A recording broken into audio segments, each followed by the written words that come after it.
नमस्कार, live news में आप सभी का स्वागत है। मैं हूं आपके साथ गरिमा बाजपेयी। खबरों में आगे बढ़ेंगे उससे पहले एक नजर आज के हेडलाइंस पर डालते हैं। प्रधानमंत्री नरेंद्र मोदी सरकार का बड़ा फैसला, भारत ने चीन के निर्यात पर लगाए रोक, पश्चिम एशिया संकट से निपटने में जुटा भारत। अमूल के बाद मदर डेयरी ने भी दूध के दाम बढ़ाए, कल से 2 रुपए प्रति लीटर महंगा। डेयरी प्रोडक्ट भी हो सकते हैं महंगे।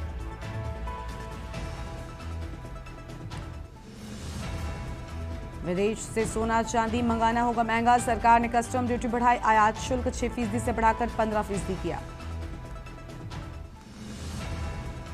प्रतीक यादव का आज दोपहर 12:30 बजे अंतिम संस्कार, पिपरा घाट पर होगा अंतिम संस्कार। सीएम योगी ने दी थी श्रद्धांजलि।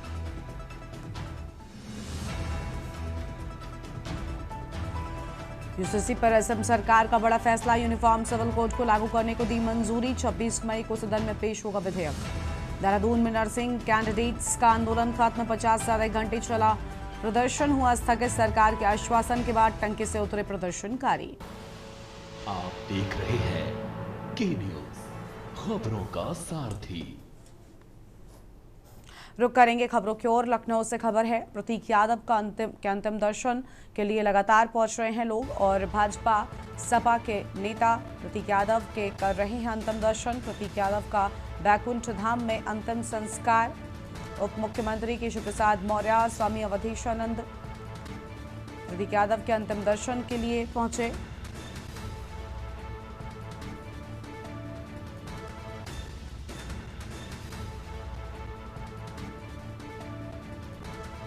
प्रतीक यादव के पार्थिव शरीर के अंतिम दर्शन के लिए लगातार लोगों के पहुंचने का सिलसिला जारी है। भाजपा और सपा के नेता लगातार पहुंच रहे हैं। प्रतीक यादव का बैकुंठ धाम में होगा अंतिम संस्कार।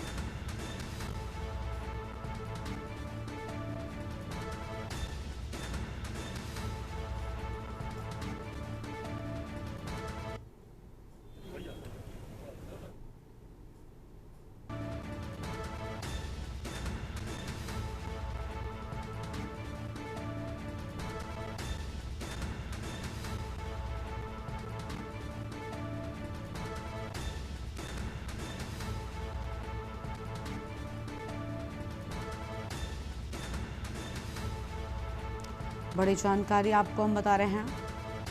भाजपा सपा के नेता प्रतीक यादव के कर रहे हैं दर्शन। तस्वीर आपको हम दिखा रहे हैं, लगातार लोगों के पहुंचने का सिलसिला उनके घर पर जारी है। आज अंतिम संस्कार किया जाएगा। कल तड़के ही उनका निधन हो गया था।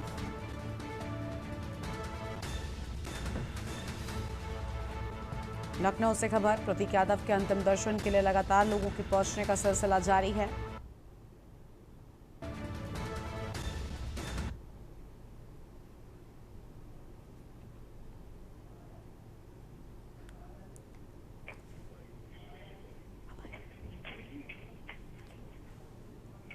और इसी खबर पर बातचीत के लिए हमारे साथ हमारे संवाददाता अश्विनी कुमार जुड़ चुके हैं। अश्विनी, पूरी जानकारी क्या है? लगातार लोगों के पहुंचने का सिलसिला जारी है, भारी भीड़ प्रतीक यादव के अंतिम दर्शन के लिए पहुंच रही है। समाजवादी पार्टी, भारतीय जनता पार्टी, दोनों ही दलों के नेता लगातार पहुंच रहे हैं।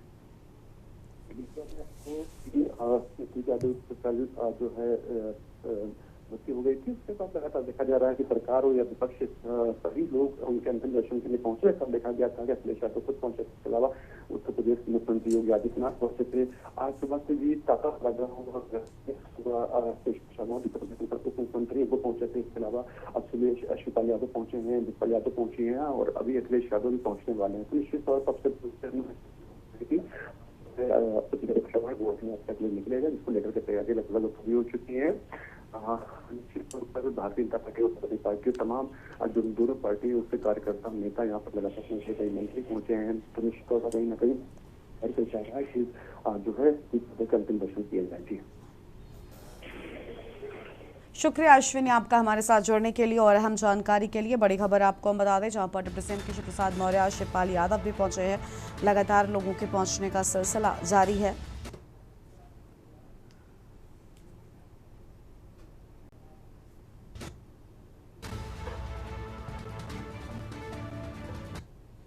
और अब सीधा आपको लखनऊ लेकर चलते, जहां पर यूपी कॉन्क्लेव कार्यक्रम में पहुंचे मुख्यमंत्री योगी क्या कह रहे हैं वो आपको सुनाएंगे।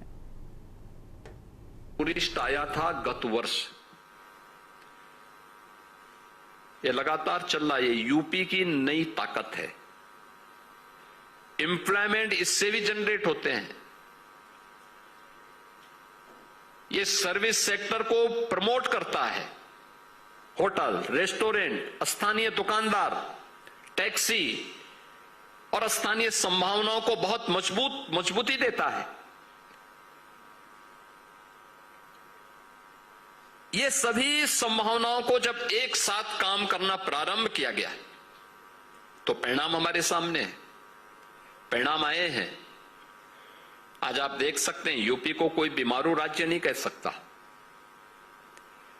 अब यूपी के नौजवान के सामने पहचान का संकट नहीं है। अब यूपी का नौजवान कहीं जाता है, अपनी पहचान देता है कि मैं यूपी का हूं, तो अब वह संकट नहीं जो 17 के पहले था कि वह 10 कदम पीछे हटता था दूसरा व्यक्ति जानने वाला। आज सामने वाले के मन में इच्छा होती है कि मैं इसको गले लग लूं। ये परिवर्तन है। जो पहले आपको शक की निगाह से देखते थे, आज शक नहीं, आज वो सम्मान की निगाहों से देख रहे हैं। और यही सरकार की उपलब्धि है। हमने यूपी के नौजवान के सामने, यूपी के नागरिकों के सामने उसको शक की निगाहों से नहीं बल्कि सम्मान की निगाहों से देश और दुनिया देखें, उस प्रकार की स्थिति का निर्माण ये डबल इंजन सरकार ने यूपी के अंदर लाने में सफलता प्राप्त की है। आज सुरक्षा का वातावरण है। अब कोई महिला ये नहीं कह सकती, स्वयं के लिए भी, परिवार के किसी सदस्य के लिए भी, कि शाम 6 बजे के पहले पहले घर आ जाना है। उसकी मर्जी। वो 6 बजे घर आए, 8 बजे आए, 10 बजे आए, रात 12 बजे आए, कोई दिक्कत नहीं। नाइट शिफ्ट में महिलाएं काम कर रही हैं, ऑफिसेस में कर रही हैं, उद्योगों में कर रही हैं, कोई समस्या नहीं।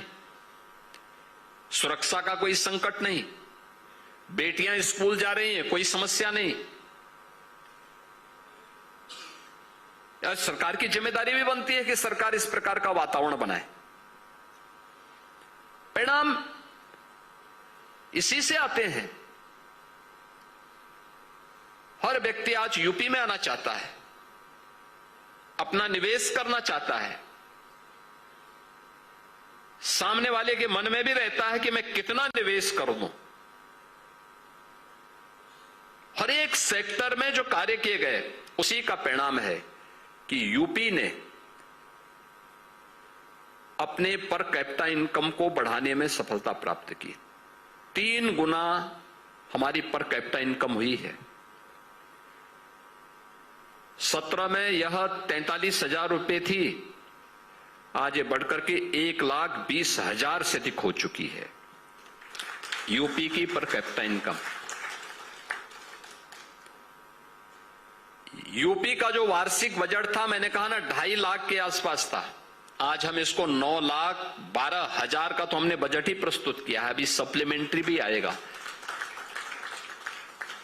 ये यूपी का बजट का दायरा है। यूपी की जो जीएसडीपी थी 2017 में, 16-17 में, वह 12 लाख करोड़ के आसपास की थी। आज वो बढ़कर के 36 लाख करोड़ हुई है। 36 लाख करोड़ अब है जब कोई टैक्स नहीं लगाया गया, कोई अतिरिक्त टैक्स नहीं, बल्कि हमने इस दौरान वेलफेयर के कार्यक्रम को मजबूती के साथ आगे बढ़ाया है। एक लंबा दायरा बढ़ा है। इस दौरान विकास तो हुआ ही है। गरीब कल्याणकारी योजनाओं में डबल इंजन सरकार ने बेहतरीन रूप से उसको आगे बढ़ाया है। 60 लाख गरीबों के एक आवास बने हैं। 2,61,00,000 गरीबों के घर में शौचालय बने हैं।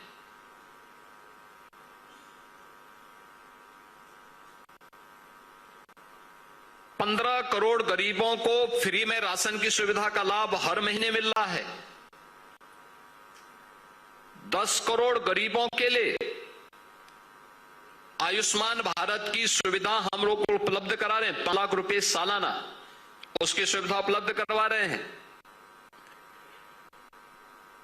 अब कोई आपदा आती है, आपदा के 24 घंटे के अंदर पीड़ित परिवार को सहायता राशि मिलनी ही है, यह भी सरकार उपलब्ध करा रही है। तभी है जब सरकार के पास पैसा है। पैसा नहीं होता तो वायदे पे वायदे होते। ये सभी कार्यक्रम और हर एक सेक्टर में आज आप देखिए, रिजर्व बैंक जब अपनी वार्षिक रिपोर्ट जारी करता है तो कहता है बैंकों का सबसे ज्यादा पैसा आज के दिन पे किसी एक राज्य में लग रहा है तो वह यूपी में लग रहा है। ये उस कहानी को बताता है जिस राज्य में पहले बैंक पैसा नहीं देते थे, देने को तैयार नहीं थे, उनको मालूम था ये डूब जाएगा, लेकिन अब उनको विश्वास है कि डूबेगा नहीं, बल्कि डूबते हुए बैंक को बचाने का काम कोई करेगा तो यूपी करेगा। ये है, और उस नई कहानी का नाम है इन 9 वर्षों के यूपी का एक ट्रांसफॉर्मेशन। ये 9 वर्षों के अंदर ये सारे चेंज हुए हैं और उस चेंज में हम लोगों ने वैश्विक महामारी कोविड-19 को भी देखा है। याद करिए 2.5-3 वर्ष उसके प्रबंधन में ही हमारे खर्च हुए, और अभी करंट जो पश्चिमी एशिया का संकट आया है, स्वाभाविक रूप से संकट हमारे सामने ही नहीं दुनिया के सामने है। दुनिया के सामने ईंधन का संकट आएगा, खाद्य का आएगा, उर्वरक का आएगा। कोविड-19 में हम सब ने मिलकर के उस वैश्विक महामारी का सामना किया था, और इसमें भी हम सब की सामूहिक जिम्मेदारी बनती है कि हम सब मिलकर के इस संकट का भी मुकाबला करेंगे। वह बीमारी, वो महामारी जो थी, वह एक आपदा थी। ये मनुष्य के द्वारा पैदा की गई आपदा है, लेकिन मुकाबला करने के लिए पूरे देश को एकजुट होना होगा। प्रधानमंत्री जी ने पिछले 1 सप्ताह के अंदर कई बार अपील की है देशवासियों से, और हम सबका भी दायित्व बनता है, हम सब मिलकर के करेंगे। जिस भी स्तर पर हो सकता है, ईंधन का बचत करना, आत्मनिर्भरता के लक्ष्य को प्राप्त करने की दिशा के लिए क्या कुछ हो सकता है, रिन्यूएबल एनर्जी को और ऊर्जा के उन स्रोतों को टटोलना, जिन कार्यक्रमों के माध्यम से हम आगे बढ़ सकते हैं। और उत्तर प्रदेश के अंदर तो हम इस बात को मानते हैं कि हम एलपीजी की समस्या का समाधान एक पीएनजी कनेक्शन के माध्यम से कर सकते हैं। जहां सिटी गैस डिस्ट्रीब्यूशन की व्यवस्था है वहां पर उसका भी एक विकल्प है, लेकिन ग्रामीण क्षेत्र में बेहतरीन हो सकता है। और मैं उत्तर प्रदेश वासियों का आह्वान करूंगा कि वे इस व्यवस्था को कहीं एक मॉडल बनाए कि गांव में उन गौशालाओं के पास जो हमारे राज्य सरकार के द्वारा संचालित 7,700 से अधिक निराश्रित गौ आश्रय स्थल हम उत्तर प्रदेश के अंदर संचालित कर रहे हैं। बड़ी संख्या में गोवंश है, लगभग 15 लाख गोवंश का हम वहां पे रख रखाव कर रहे हैं। उनके खाने की व्यवस्था है, उनकी सारी व्यवस्थाएं वहां पे राज्य सरकार कर रही है। एक गाय के लिए 1 महीने में हमारी सरकार 1500 रुपया उनके भरण पोषण के लिए खर्च करती है। ये सारी सुविधा उपलब्ध कराए। क्या हम उन गौशालाओं में गोबर गैस प्लांट लगा करके और गांव की सामूहिक किचन की व्यवस्था एक साथ कर सकते हैं? गांव के लोग अपना अपना राशन लेकर के दें, एक साथ मिलकर के करें, सामूहिकता का परिचय दें। मुझे लगता है ये एक भी राष्ट्रीय कार्य हो सकता है। जितने लोग खाने वाले होंगे उनकी संख्या उसी अनुपात में वे अपना राशन दें, फालतू ना बनाए। हाँ, कोई भोला बिस्तरा आ जाए तो उसके लिए अलग से उसमें बना तैयारी कर लें। कुछ मॉडल बन सकते हैं, कुछ तो मॉडल देने होंगे। भाई हम एलपीजी पर डिपेंड, हमारी निर्भरता कम होगी। हम बाहरी स्रोत से नहीं, जो हमारे पास है हम उस ऊर्जा के स्रोत को टटोलेंगे, आगे बढ़ाएंगे। हमें पर्यावरण की रक्षा भी करनी है। ऐसे ही समाज के अलग अलग तबके के लोग भी कर सकते हैं। पब्लिक ट्रांसपोर्ट की व्यवस्था, जहां मेट्रो है मेट्रो की व्यवस्था ठीक करना, जहां पे एक ही ऑफिस में जाने वाले 5 लोग हैं, 5 लोग 5 कार से जाने की बजाय एक कार से, कार पुलिंग के माध्यम से एक कार से अगर जाएं, जहां पे इलेक्ट्रिक व्हीकल की या शटल बस की सेवा सिटी के अंदर है, और अगर आपके घर से ऑफिस जाने के लिए या अपने प्रतिष्ठान में जाने के लिए वह सुविधा है, हम उसका उपयोग करें। तो ये हमारा राष्ट्रीय कर्तव्य भी बनता है कि हम इस कार्य को करते हैं। तो यह भी हमारी राष्ट्र के प्रति हमारा एक योगदान होगा कि संकट के समय हम भी इस आह्वान के साथ जुड़ करके देश को आगे बढ़ाने में अपना योगदान दे रहे हैं। प्रधानमंत्री जी ने बहुत सारी अपील की है, हम सबको उसके साथ जुड़ना चाहिए। मैं देख रहा था बहुत सारी जगह कुछ लोग उसको लेकर के उस पर टिप्पणी देने लगते हैं। पूरी अपील को पढ़ें, चिंतन करें, मनन करें, चर्चा करें और फिर तब निष्कर्ष निकालें, उतावलेपन में नहीं। नेगेटिव बाजी राजनीतिक में तो हो सकती है, लेकिन जब राष्ट्र का मुद्दा हो, देश का मुद्दा हो, तब हमें देश के हित में सोचने की आवश्यकता है। और ये आज की सबसे बड़ी आवश्यकता है। यानी याद रखना, देश रहेगा तो हम सब रहेंगे, देश सुरक्षित है तो हम सब सुरक्षित हैं, देश समृद्ध है, हम सब भी समृद्धि की ओर अग्रसर होंगे। और वह एक सामूहिक जिम्मेदारी होती है हर नागरिक की। मैं टाइम्स ऑफ इंडिया को उत्तर प्रदेश के 9 वर्ष परिवर्तन के इस स्पेशल कॉन्क्लेव के लिए हृदय से धन्यवाद देता हूं। और मैं विश्वास करता हूं कि जो युवा यहां पर आए हैं या प्रवचन आए हैं, वे सभी इस मुद्दे पर चर्चा को आगे बढ़ाएं। जरूर बढ़ाने की आवश्यकता है, क्योंकि नई पीढ़ी 9 साल 10 साल पहले क्या होता था, हो सकता है घरों में चर्चा का समय न मिलता हो, लेकिन चर्चा पर चर्चा आगे बढ़ेगी तो लोगों को पता लगना चाहिए कि पहले क्या होता था, आज क्या हो रहा है, कितना परिवर्तन आया है। इंफ्रास्ट्रक्चर से लेकर के, एम्प्लॉयमेंट से लेकर के, उद्योग और कल कारखानों से लेकर के, ये सब में जो परिवर्तन देखने को मिल रहा है, इन सब पे व्यापक चर्चा होगी तो लोग मानसिक रूप से तैयार होंगे और अपने आप को उन कारकों से बचाएंगे जिन कारकों ने यूपी को पूरी तरह बर्बाद करके रख दिया था, पहचान के संकट के दौर से गुजारा था। हमें वो स्थितियां फिर से नहीं आने देनी है। इस विश्वास के साथ मैं टाइम्स ऑफ इंडिया परिवार को इस कॉन्क्लेव के लिए हृदय से धन्यवाद करते हुए अपनी वाणी को विराम देता हूं। धन्यवाद। जय हिंद।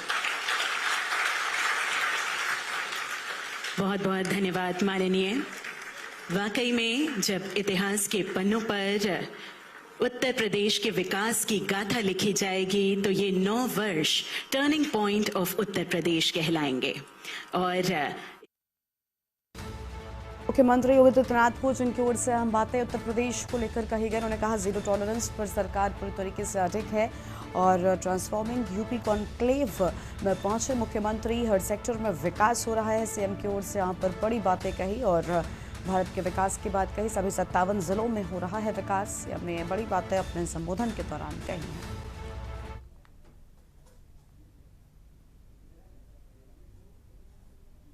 आगे बढ़ेंगे खबरों की ओर। रायपुर से खबर है, सीएम विष्णुदेव साय दिल्ली रवाना। 1 दिवसीय दिल्ली प्रवास पर रहेंगे सीएम विष्णुदेव साय। केंद्रीय गृह मंत्री अमित शाह से मुलाकात करेंगे और बस्तर में संचालित मुन्ने अभियान की देंगे जानकारी। बड़ी जानकारी आपको हम रायपुर से बता रहे थे। बड़ी खबर रायपुर से आम खबर सामने आई, जहां पर सीएम विष्णुदेव साय दिल्ली के लिए रवाना।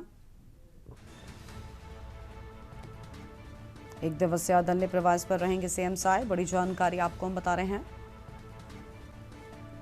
केंद्रीय गृह मंत्री अमित शाह से मुलाकात करेंगे। बस्तर में संचालित मुन्ने अभियान की देंगे जानकारी। बड़ी जानकारी आपको हम बता दें। रायपुर से खबर, सीएम विष्णुदेव साय दिल्ली के लिए रवाना।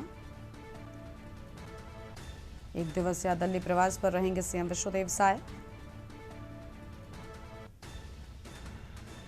केंद्रीय गृह मंत्री अमित शाह से मुलाकात करेंगे। बड़ी खबर आपको हम बता रहे हैं। बस्तर में संचालित मुन्ने अभियान की देंगे जानकारी।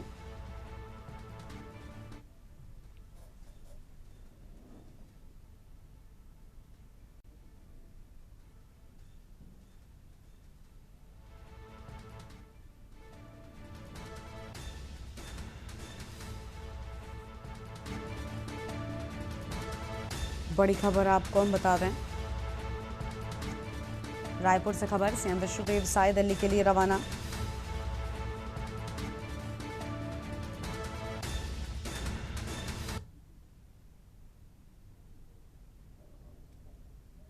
हम और हमारे गृह मंत्री श्री विजय शर्मा जी और वहां पर माननीय केंद्रीय गृह मंत्री श्री अमित शाह जी से मुलाकात करेंगे।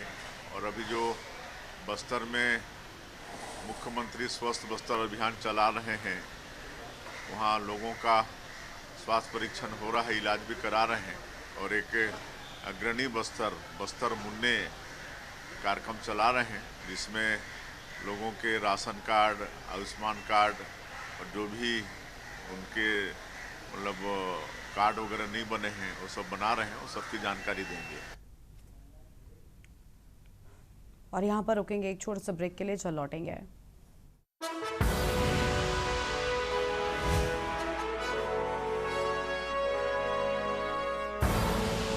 आप देख रहे हैं के न्यूज, खबरों का साथ।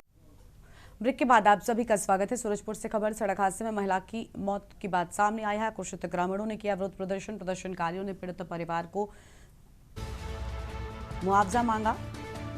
दोपहिया सवार दंपत्ति जा रहे थे केवरा से भयाथान।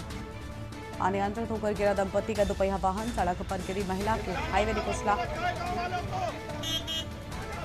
सड़क पर गिरी महिला को हाईवा ने कुचला। मौके पर हुई महिला की दर्दनाक मौत। झिलमिली थाना क्षेत्र के केवरा गांव का ये पूरा मामला सामने आया है। बड़ी जानकारी आपको बता रहे हैं।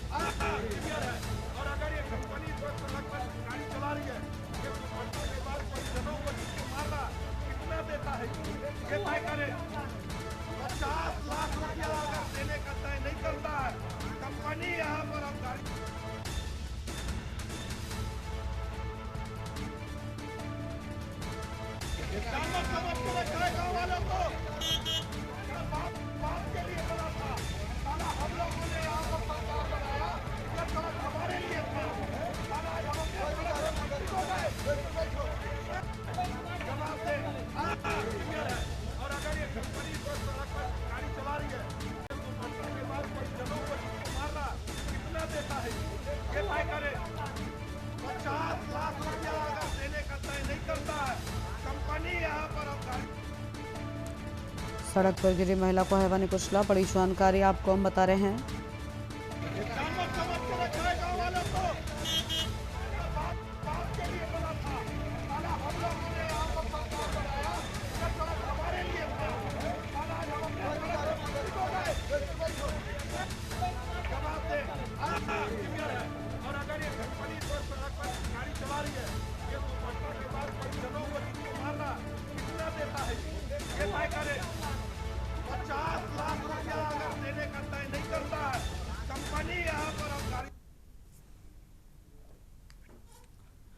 अंबिकापुर से खबर है, सरगुजा के उदयपुर में जमीन माफिया का आतंक। पंडो जनजाति के जमीन पर माफिया कर रही कब्जा। जमीन अपने नाम करा अवैध प्लॉटिंग का माफिया पर आरोप। भोकलू पंडो की जमीन सामान्य वर्ग के नाम की गई दर्ज। रायपुर निवासी चिराग अग्रवाल के नाम दर्ज हुई जमीन। फर्जी दस्तावेज से जमीन नाम दर्ज कराने का आरोप। उदयपुर के तहसीलदार से पीड़ितों ने की शिकायत। तहसील से महज 1 किलोमीटर दूर हुआ जमीन घोटाला। सोनतराई गांव का जमीन घोटाले का पूरा मामला। बड़ी जानकारी आपको हम बता रहे हैं।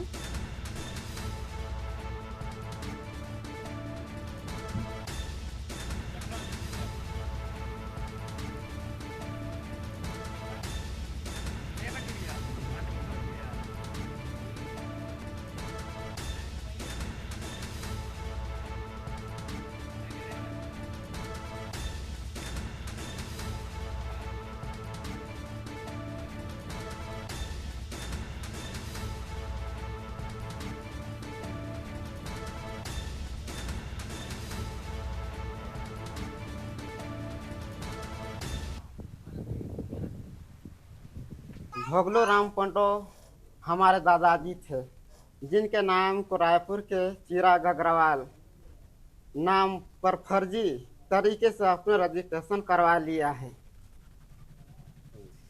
अग्रवाल जी कहीं और जमीन को बेच रहे हैं, लोगों के प्लाटिंग बेच दिया। कलेक्टर साहब महोदय से निवेदन है कि हमारे पंडो आदिवासी जमीन को दिलाने की कृपा करें। इसमें जो भी पटवारी शामिल होंगे उनके खिलाफ कार्रवाई करने की कृपा करें।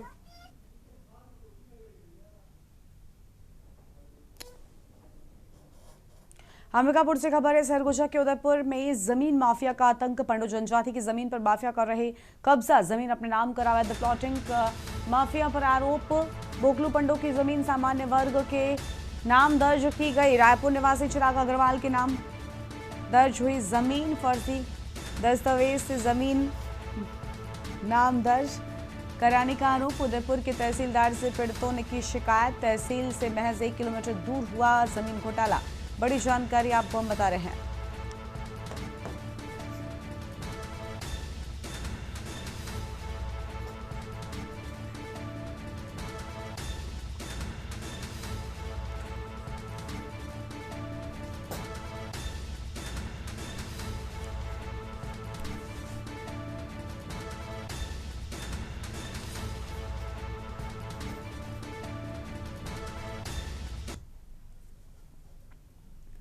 आगे बढ़ेंगे खबरों की ओर और अगली बड़ी जानकारी का रुख कर लेते हैं। कौशाम्बी से बड़ी खबर है, जहां पर तेज आंधी के बीच भीषण आग लगने से हड़कंप मचा। देखते ही देखते आग ने विकराल रूप धारण किया। 12 परिवारों के घर जलकर राख हो गए। लोग जान बचाकर घरों से बाहर निकले। आग की चपेट में आकर एक भैंस जिंदा जल गई। कड़ी मशक्कत के बाद फायर ब्रिगेड ने आग पर काबू पाया। कोखराज थाना क्षेत्र के तरसौरा गाँव का पूरा मामला सामने आया है।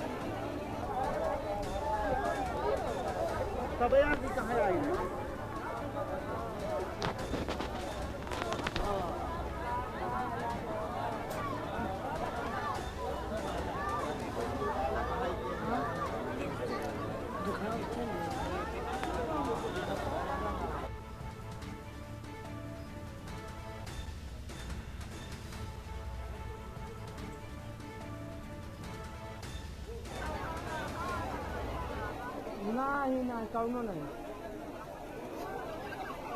हाँ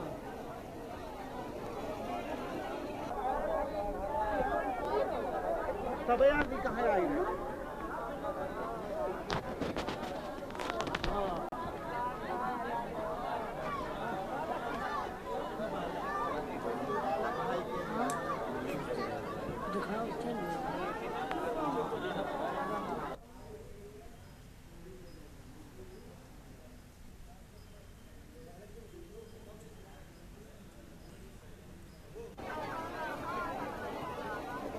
नहीं कौनो नहीं। हाँ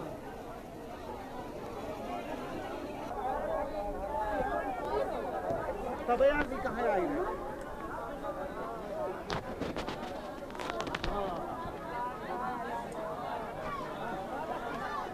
आगे बढ़ेंगे खबरों की ओर। खबर है भिंड से, जहां पर भाजपा नेताओं पर गाड़ियों के बड़े काफलों के साथ निकलने को लेकर सवाल उठाए जा रहे हैं। एक तरफ प्रधानमंत्री नरेंद्र मोदी ने आम जनमानस से ईंधन बचत की अपील की, तो वहीं दूसरी ओर स्थानीय भाजपा नेताओं के स्वागत में लगातार वाहनों के गुजरते दिखाई दिए काफले। और आपको बता दें कि भाजपा किसान मोर्चा के नवनियुक्त जिला अध्यक्ष सजन यादव का मनोनयन के बाद यहां प्रथम आगमन हुआ और इस दौरान उनके काफले में तकरीबन आधा सैकड़ा गाड़ियां शामिल दिखाई दी। ग्वालियर से भिंड पहुंचे लंबे काफले से कई जगह लोगों को जाम की समस्या का सामना करना पड़ा। घंटों जाम में फंसे लोगों को पीएम की अपील का हवाला देकर सवाल पूछते रहे।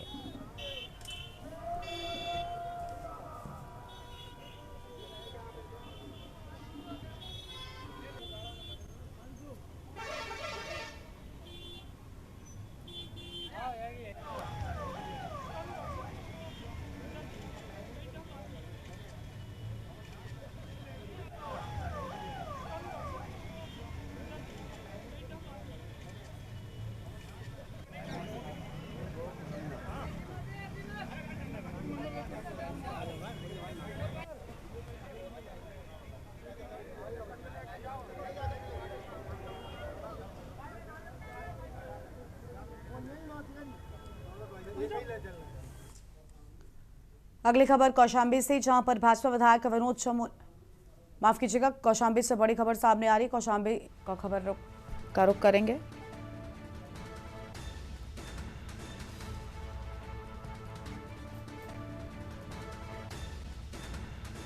कौशाम्बी से बड़ी खबर इस बीच सामने आ रही है।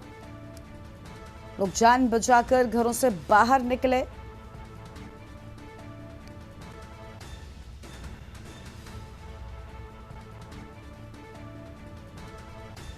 आग की चपेट में आकर एक भैंस जिंदा जली। आग का तांडव देखने को मिला है। कौशाम्बी से बड़ी जानकारी आपको हम बता रहे हैं। कड़ी मशक्कत के बाद फायर ब्रिगेड ने आग पर काबू पाया है।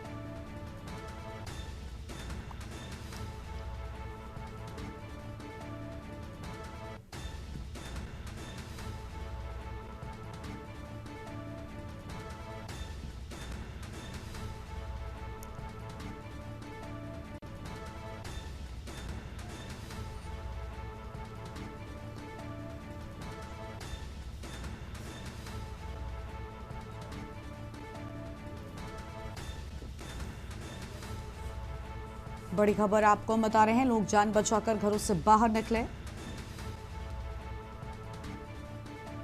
आग की चपेट में आकर एक भैंस जिंदा जली।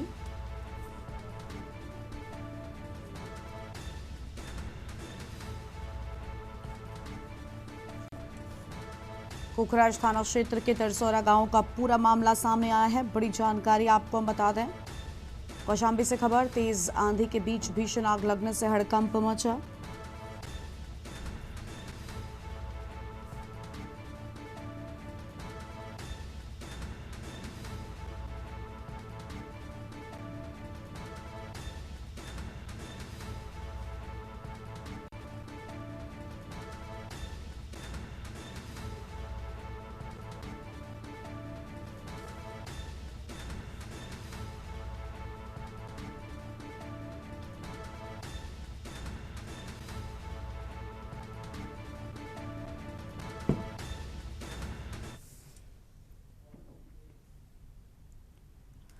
आगे बढ़ेंगे खबरों की ओर। भाजपा विधायक विनोद चमोली ने कांग्रेस पर बड़ा हमला बोला है। उन्होंने कहा कि कांग्रेस में विस्फोट हो चुका है और पार्टी गुटबाजी से घिर गई है। चमोली ने आरोप लगाया कि कांग्रेस में टिकट बेचने और प्रदेश अध्यक्ष हटाने के लिए 25 लाख रुपए तक दिए गए और राहुल गांधी का पीए बनकर घूमने वाले नकली कनिष्क ने 25 लाख लिए। इसका पर्दाफाश हो चुका है। साथ ही प्रमाणित हो गया है कि कांग्रेस ने अध्यक्ष हटाने और टिकट के लिए पैसे लिए जाते हैं। भाजपा विधायक पूर्व सीएम हरीश रावत पर निशाना साधते हुए बोले कि हरीश रावत स्टोरी प्लॉट करते हैं, फिर एंट्री मारकर कहते हैं कि मैं अध्यक्ष के साथ हूं, जिससे कौन किसको निपटाना चाहता है पता नहीं।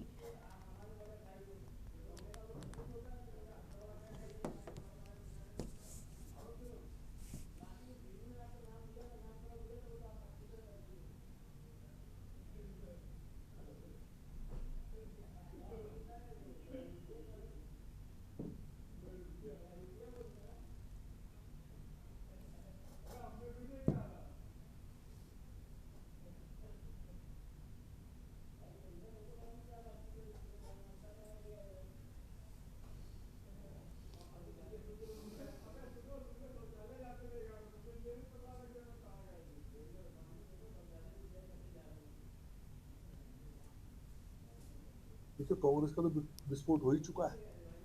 आपने देखा कि वह टिकट बेचने की बात हो रही है। वहाँ प्रदेश अध्यक्ष हटाने के लिए 25 लाख रुपए दे दिए गए। बाकायदा देने की बात नहीं हो रही है, दे दिए गए। कोई नकली कनिष्क कोई है जो राहुल गांधी का पीए बनकर और उस कांग्रेस के उस दायरे में घूम रहा है, जिसने 25 लाख रुपए तक ले लिए। उसका बाकायदा पर्दाफाश हुआ है। वह अध्यक्ष को हटाने के लिए पैसे दिए जाते हैं, वह टिकट देने के लिए पैसे दिए जाते हैं, वह हरीश रावत जी स्टोरी प्लॉट करते हैं। बाद में उनकी एंट्री होती है, वो कहते नहीं नहीं मैं तो अध्यक्ष के साथ हूँ।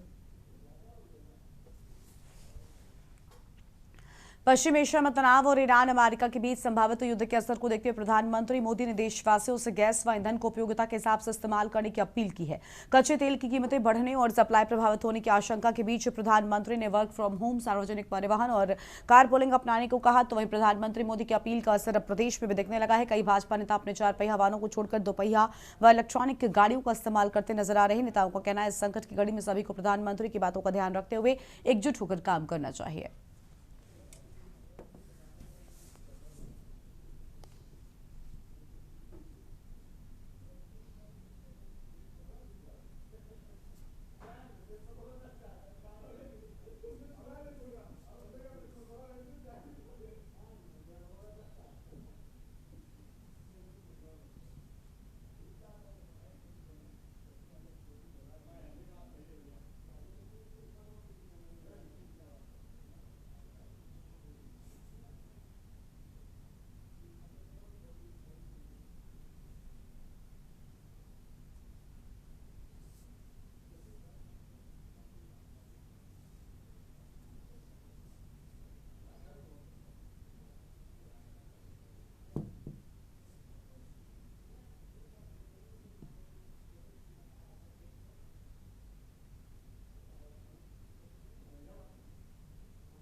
देश की जनता से आह्वान करता हूँ, माननीय प्रधानमंत्री जी के निर्देश पे हम सबको विदेशी मुद्रा बचानी चाहिए।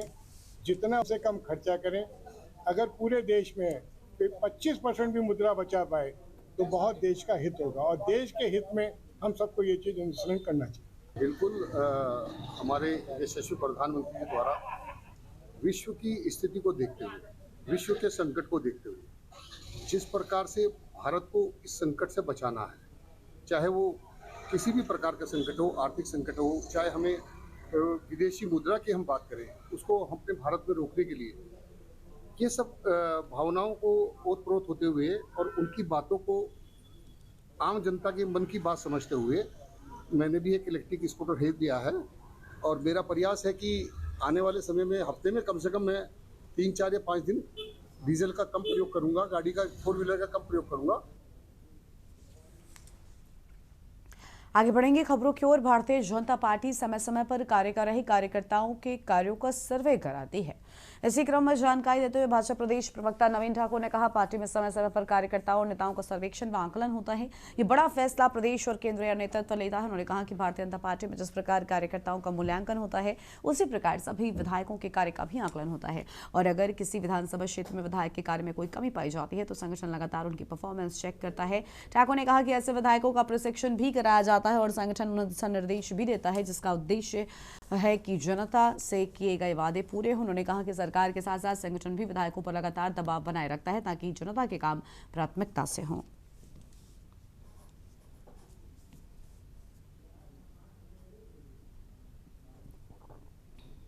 बड़ा फैसला होता है, बड़ा निर्णय होता है और इस निर्णय को प्रदेश नेतृत्व और केंद्रीय नेतृत्व लेगा।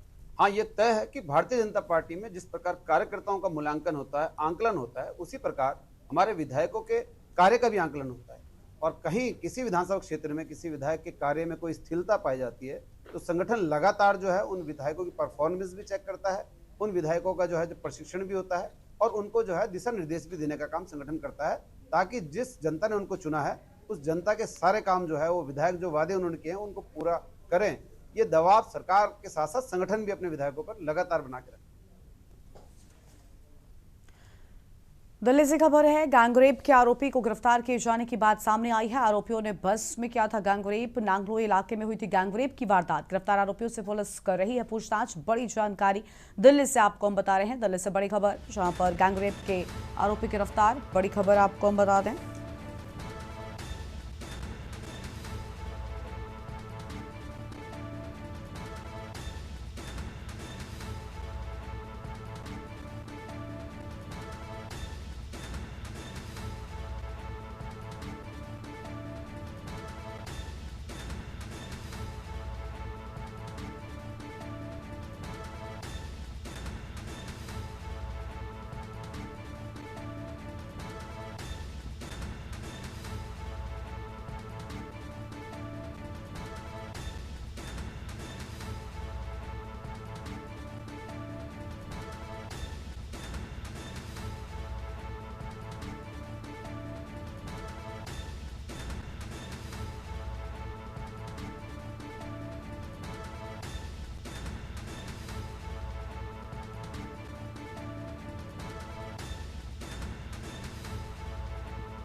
लखनऊ से खबर है, यूपी की राजधानी में दबंगई का वीडियो वायरल हुआ है। कार सवार ने दबंगई कर कुचलने का प्रयास किया। सन्नाटे स्थान पर स्कूटी सवार को कुचलने का प्रयास। सोशल मीडिया पर तेजी से वायरल हो रही वीडियो। बड़ी जानकारी आपको हम बता रहे हैं।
नंबर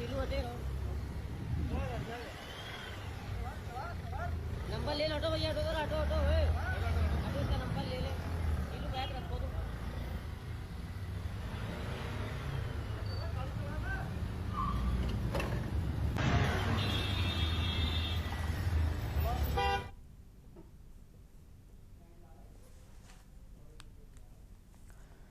दोपहर आपको बता दें कि बड़ी जानकारी सामने आई है, जहां पर देवघर से खबर है।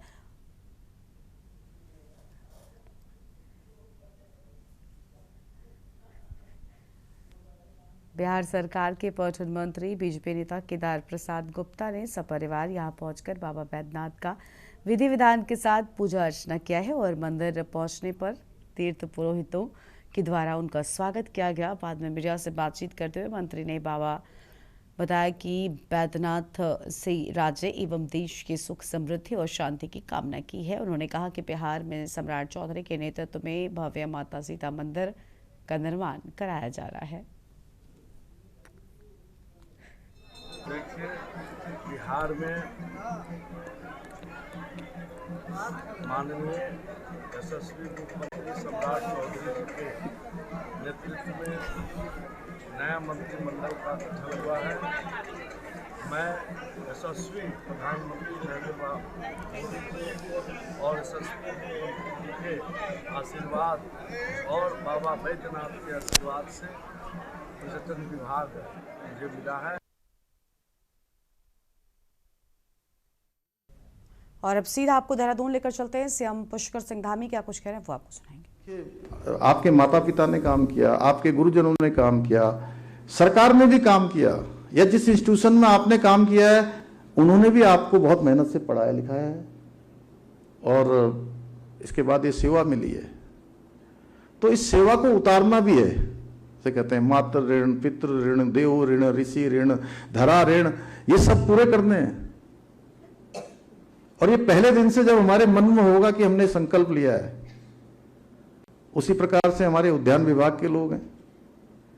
अब उद्यान विभाग है, कृषि विभाग है। मैंने कल भी माननीय मंत्री जी से भी कल हम लोगों ने अनुरोध किया है कि तिलहन है, सरसों है, ये इस प्रकार की जो चीजें हम आज दुनिया के दूसरे देशों से आयात करते हैं, हमारी जो आवश्यकता है उसका 50% से ज्यादा हमको आयात करना पड़ता है उसके लगभग। तो वो इंपोर्ट बंद हो, हजारों करोड़ रुपया जो आयात में हमारा खर्च होता है वो हमारे देश के अंदर रहे। अभी मौन पालन की बात कर रहे थे, हमने यहाँ मौन पालन एक प्रयोग के रूप में शुरू किया और अब पूरे वर्ष भर के लिए जंगलों में भी उसका जो मौन बक्से हैं वो रखे जाने का कैबिनेट से हम लोगों ने अभी निर्णय कर लिया। और इसके साथ साथ पूरे साल भर ऐसा फ्लोरा लगाया जाए जिसमें कि हमारी जो मधुमक्खियां हैं उनको मधु मिलता रहे हर समय में। तो उस दिशा में हम लोग काम कर रहे हैं, ऐसे अनेक नवाचार कर रहे हैं। मुझे विश्वास है कि आप सभी लोग अपनी संवेदनशीलता से, अपने समर्पण से और बहुत उत्कृष्ट तरीके से कि मेरा काम सबसे अच्छा होना चाहिए, ये ध्येय लेकर अपने दायित्वों का निर्वहन करेंगे। हमारी सरकार आदरणीय प्रधानमंत्री मोदी जी के नेतृत्व में, उनके मार्गदर्शन में स्वास्थ्य सेवाओं को राज्य में मजबूत करने के लिए निरंतर कार्य कर रही है। आयुष्मान योजना आज लाखों परिवारों से उसके माध्यम से उपचार का लाभ मिल रहा है। और एक समय ऐसा भी था कि कोई बुजुर्ग, कोई माता पिता किसी के अस्वस्थ हो जाते थे, अस्पताल में भर्ती होते थे, तो एक दिन 10,000 का बिल बना, दूसरे दिन फिर 10,000 का बना, फिर बढ़ते बढ़ते 50,000, 60,000, जब लाख तक पहुंचता था। उस बुजुर्ग को पता है कि मुझे बीमारी है, लेकिन वो देखता था कि मेरा बेटा, मेरी बेटी, मेरे परिवार के लोग मेरा इलाज करवाते करवाते कर्ज के बोझ तले दबते जा रहे हैं। तो वो स्वयं ही कहने लगते थे कि बेटा मेरा इलाज मत करवाओ, मुझे घर ले चलो। इस स्थिति से उबारने का काम देश के इतिहास में पहली बार, आजाद भारत के इतिहास में माननीय प्रधानमंत्री मोदी जी के नेतृत्व में हुआ है। अब ये प्रश्न भी उठता है कई बार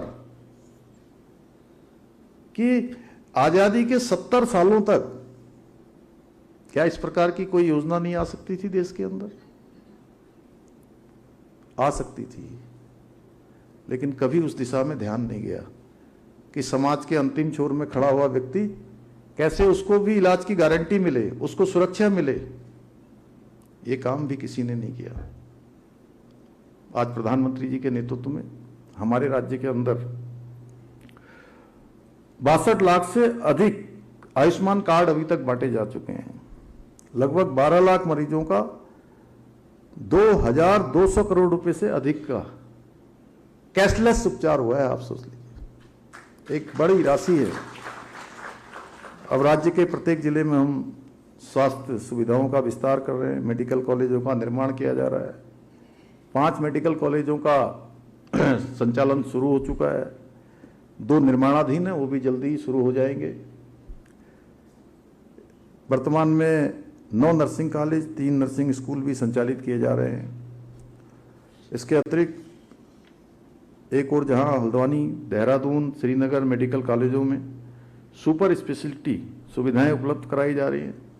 वहीं हल्द्वानी में आधुनिक कैंसर संस्थान का निर्माण कार्य भी प्रगति पर है। इसके साथ साथ रुद्रपुर का मेडिकल कॉलेज भी जल्दी चालू होने वाला है। पिथौरागढ़ मेडिकल कॉलेज चालू होने वाला है। एम्स का सैटेलाइट सेंटर किच्छा का, वह भी जुलाई तक बनकर तैयार हो जाएगा, वो भी राज्य को समर्पित हो जाएगा। इसके साथ ही जिला अस्पतालों, सामुदायिक स्वास्थ्य केंद्रों को आधुनिक सुविधाओं से सुसज्जित किया जा रहा है। टेलीमेडिसिन सेवाओं के माध्यम से दूरस्थ क्षेत्रों में विशेषज्ञ डॉक्टरों की सलाह भी उपलब्ध कराई जा रही है। इसके अतिरिक्त सरकारी अस्पतालों और मेडिकल कॉलेजों में स्टाफ की कमी को दूर करने के लिए भी बड़ी संख्या में डॉक्टर, नर्सिंग अधिकारियों और पैरामेडिकल स्टाफ की नियुक्तियां भी की गई हैं। दुर्गम क्षेत्रों में हेली सेवा भी प्रारंभ की गई है, जो आपातकालीन परिस्थितियों में वरदान साबित हो रही है। साथियों, हमारी सरकार केवल स्वास्थ्य ही नहीं बल्कि कृषि और उद्यानिकी को भी नई दिशा देने का कार्य कर रही है। और आज प्रयोगशाला सहायक एवं मशरूम पर्यवेक्षक के रूप में नियुक्त युवा साथियों से मैं आज इस अवसर पर कहना चाहता हूं कि आप उत्तराखंड की कृषि को नवाचार, मशरूम उत्पादन के क्षेत्र में नई पहचान दिलाने में महत्वपूर्ण भूमिका निभाएंगे। और अपने स्तर पर बहुत सारे लोग आज मशरूम के क्षेत्र में बड़ा अच्छा काम कर रहे हैं। यहाँ से बिहारीगढ़ के पास हम सभी लोग हैं, बुग्गावाला में, बुग्गावाला क्षेत्र है यहाँ पर। मैं 2 बार वहाँ जा चुका हूँ। वो मामा भांजा एक करके उन्होंने, मनमोहन भारद्वाज, बहुत अच्छा मशरूम के क्षेत्र में काम हो रहा है। बहुत शानदार कई प्रकार के अचार बन रहे हैं वहाँ, और बहुत एक्सपोर्ट हो रहा है उनका यहाँ से। ऐसे ही हम राज्य के अंदर अन्य लोगों को भी जोड़ सकते हैं, प्रोत्साहित कर सकते हैं, जिससे कि हमारे राज्य के अंदर जो फल हैं, सब्जी हैं, तमाम प्रकार के जो हमारे उत्पाद हैं, उन सभी को किसी न किसी रूप में और बेहतर तरीके से विपणन का अवसर उद्यान करने वालों को भी, कृषि करने वालों को भी दे सकते हैं। साथियों, राज्य में कीवी है, ड्रैगन फ्रूट है, हाई डेंसिटी एप्पल, मशरूम, मधुमक्खी पालन जैसे उच्च मूल्य फसलों को बढ़ावा देने के लिए, किसानों की आय बढ़ाने के लिए आज व्यापक स्तर पर प्रयास किए जा रहे हैं। केंद्र सरकार के सहयोग से जायका परियोजना के माध्यम से भी प्रदेश में आधुनिक और वैज्ञानिक औद्योगिकी को बढ़ावा दिया जा रहा है।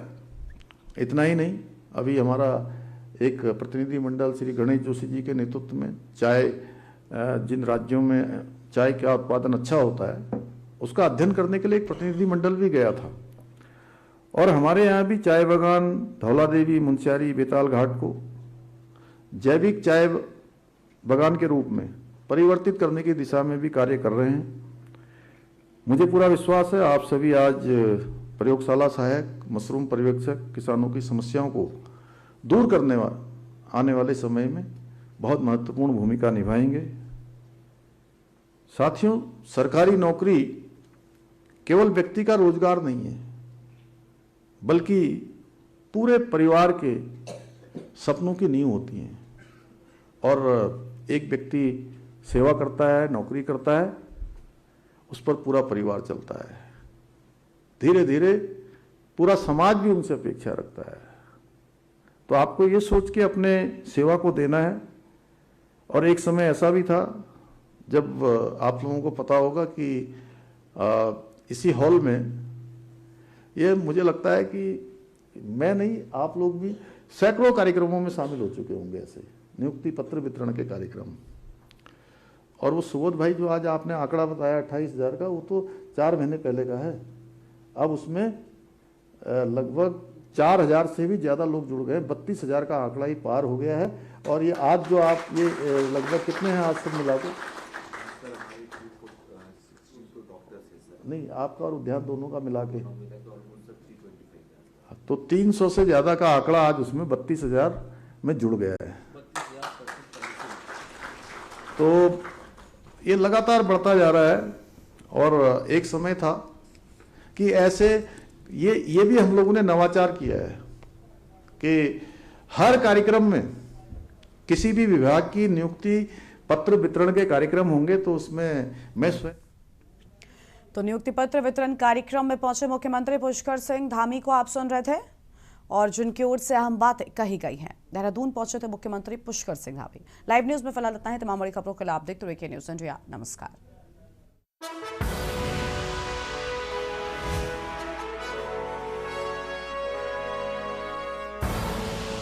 आप देख रहे हैं के न्यूज़, खबरों का